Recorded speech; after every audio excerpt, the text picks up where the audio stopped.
All right, greetings, welcome back. All right, so news of the day, some injury-related news and other news as well.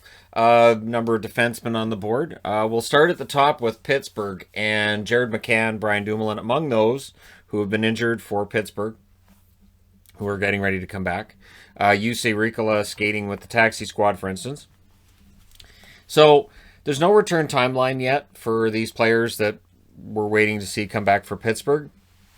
The interesting thing, of course, is it feels like this is an annual rite of passage for the Penguins, is the injuries. And then every year we can have this discussion about whether or not it's a training thing. Like, is it something that the trainers aren't doing? Is it something that the team's not doing? But it is interesting that we're seeing the injuries to the Penguins again this year. And it definitely has an effect, especially with Dumoulin. His defensive game is very underrated around the National Hockey League.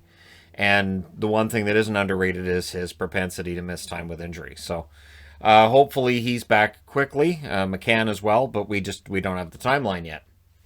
Now, one timeline we do know is that for the New Jersey Devils, Sami Vatanen will be making his re-debut as a member of the New Jersey Devils against Boston tonight. And the plan is to have Kulikov in the lineup as well. So New Jersey, who have at times been using a patchwork defense this year, they have everybody back pretty well. I mean, as much as you're going to have. And so we'll see how things work with Vatanen in the lineup. And he can be a very good defenseman at times. I remember during his time with the Anaheim Ducks, there were times where he looked fantastic. There are times where that isn't necessarily the case. But he's back in New Jersey. Hopefully he has a good, solid debut tonight, although not too great. Don't want to see a game-winning goal against Boston, but hey, we'll see what happens. New Jersey showed early in the season that they could hang with Boston. We'll see if they're able to replicate that tonight. For Boston, moving into Boston news, we're already finding out who's not playing or who will be playing in Lake Tahoe on Sunday. We will see Tuukka Rask as the starter on Sunday. We know that Halak is starting tonight for Boston. And Zboril and Grzelcyk are already ruled out of Sunday. They will not be taking the trip to Lake Tahoe. That's got to be kind of rough. This is a regular season, of course, where players are isolated, kind of off on their own. And based on current current lists, they seem to be doing pretty well right now. We haven't seen any outbreaks over the last couple of weeks, which is really important if they're going to get this season in with 56 games for everybody, which is an if. And we'll get to that. So for Zboril and Grzelcyk, it's too bad that they can't go to Tahoe because I'm sure those games are going to be fantastic. They're going to be gorgeous, and it's going to be Philadelphia and Boston on Sunday, and of course on Saturday it's Vegas and Colorado. So that's going to be a lot of fun. I'm really looking forward to seeing those games, and hopefully this is a sign that we'll be having more of this in the near future, where the NHL has your random outdoor games here and there. I think it's great. I think it's great for the sport. I think it's a game that can be played outdoors, absolutely, in the right conditions, of course. And I just think it's going to look great. Winnipeg made news this morning by doing exactly what I had expected they'd do. They claimed back Eric Comrie. So Comrie's been claimed by the Jets. He now has to go back into 14-day quarantine to enter Canada.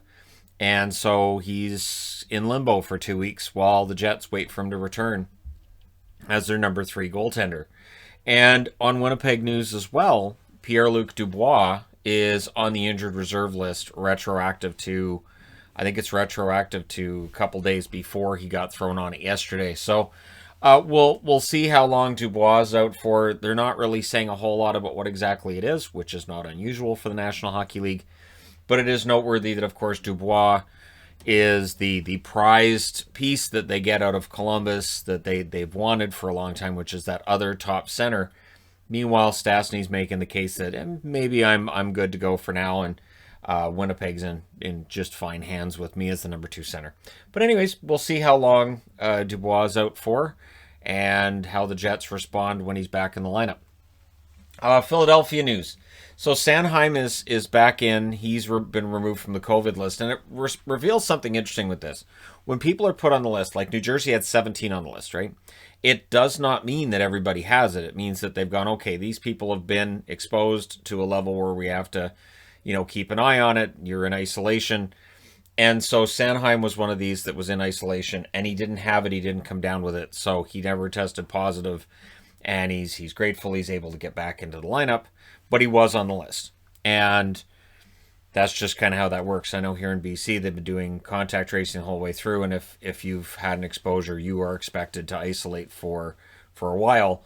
And so that's, the NHL's just following those same guidelines and how they're doing things. Alex Galchenyuk. If you're a Leafs fan and you want to see how he does in the lineup, well, he's at practice today. So it is possible that we see Galchenyuk playing for the Leafs over the next couple of weeks. He may slot in on the fourth line spot. I'll be very interested to see how it goes. And again, I mean, we can make all the jokes in the world, but Galchenyuk's 27 years of age. It is possible he's able to get this ship righted and figure things out. He's going to have to reinvent himself. The top six role is likely not there. So he's going to have to reinvent himself as a bottom six forward. And we'll see how that goes for him. Galchenyuk, of course, has played center. He's played wing. If he can make himself that Swiss Army knife type player, if he can embrace that role, who knows? It didn't work out in Ottawa. It hasn't worked out in a lot of locations. He should be viewing Toronto as his potentially and probably last chance to really show he belongs in the NHL. So we'll see how it goes for Toronto. It's a low cost, potentially high reward, like low risk, high reward situation. The interesting thing is that I've started seeing now the complaint about how they're trying to fix their bottom six on the cheap in Toronto. Well, they kind of have to because they've been up against the cap because they're paying so much money to their top players. So that's kind of how that works. So and comparatively speaking, when you look at Vancouver and you look at them having a fourth line that makes like $12 million, and then you've got a fourth line in Toronto that makes like, a couple of million, it just feels like there's no happy medium there. So yeah, hopefully, Galchenyuk can get things going. Interestingly enough, if you look at goals by division, so we've been talking about how the games do feel different based on which division you're watching right now, because we basically have 4 national hockey leagues. You have the West, the Central, the East, and the North. And these divisions all play different hockey. And I think when you look at goals, the average goals per game by each team in the division, the North does lead with 3.13 goals per game per team. Not a surprise. Central is second highest at 2.97. Also not a surprise. The East at 2.87. And then the West, 2.75. Now, part of what's going to drag the West down is the Kings don't score very well. The Ducks don't score very well. The Coyotes are known as a defense-first team. So you've got those 3 right there that will definitely pull that average down. But they're different. The games are different. And it's one thing about watching the NHL this year that I've noticed is that you get a completely different feel based on which division you're watching. Each division's kind of got their own personality, and I love it. I have no idea when we get to the semifinals in the summer how this is going to work out and which division's playing the best hockey. I like the East's chances, but we'll see, right? Interesting little tidbit about Patrick Laine, so I thought I'd take a look at it in today's news video as well. So everybody criticized the coaching of John Tortorella when he benched Laine, right? And so right here against Carolina, Laine plays 11 minutes and 14 seconds. The interesting part is, in their last game against Carolina, he played 18 minutes and 52 seconds. The game before that, he played 15 minutes and 26 seconds against Chicago. Prior to that, 20 minutes and 23 seconds of ice time against Chicago. The 20-minute, 23-second, 18-minute, 52-second ice time, the highest of any forward in Columbus. And the game before he got benched, 19 minutes and 29 seconds of ice time against Carolina. The reality is that Laine is playing a ton in Columbus. And I do think it's interesting that as soon as the benching takes place, everybody wants to talk about that. But then when he's getting the top ice time of Columbus forwards, that's just kind of assumed as, well, yeah, that's what's supposed to happen. But it also shows that if you're playing well, you will play. You don't get benched until, in the case of that game, it was because he said something to an assistant coach that wasn't appreciated. And so, again, if you play well in Columbus's system, you will play a lot. And we'll see how many minutes he gets tonight. Maybe I'll track that during tonight's game. Because, against Nashville, they need that win. Laine should be playing a lot. They need goals. Buffalo. So we're talking here about Sanheim being in isolation and not testing positive. Ristolainen did, and he's been struggling with it. So Ristolainen is not expected to be on the 4-game road trip. He's recovered. Technically, he's recovered. He's off the COVID list, but the energy level's not there. Ralph Kruger talking about how different members of the Sabres are responding differently. Curtis Lazar talked about how he had symptoms and he had a hard time. He had fatigue for 4 days and he lost his sense of taste and smell.